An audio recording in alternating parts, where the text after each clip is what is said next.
President Trump signing a new coronavirus aid package into law after weeks of downplaying the scope of the pandemic.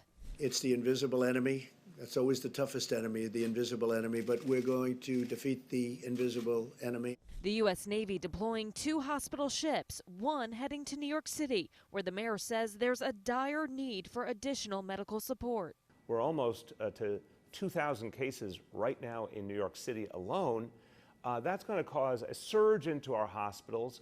New York's governor insists he prefer to avoid an order to shelter in place. We went to 50% of the workforce today.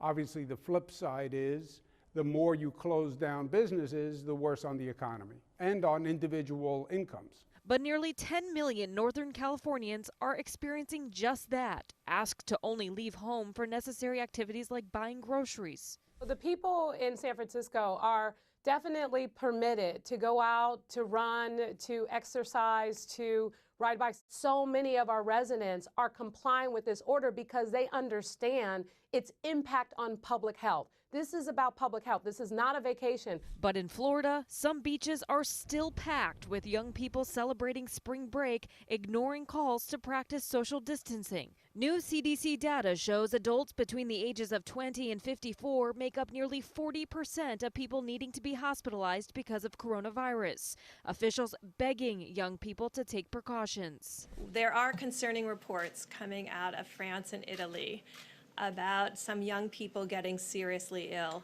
and very seriously ill in the ICUs. We cannot have these large gatherings that continue to occur throughout the country for people who are off work. President Trump disagreeing with his Treasury Secretary Steve Mnuchin, who warned the country could see a 20% unemployment rate because of coronavirus if there's no intervention.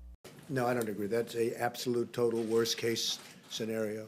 Meantime, many people already feeling the sting of the pandemic in their pockets. The Trump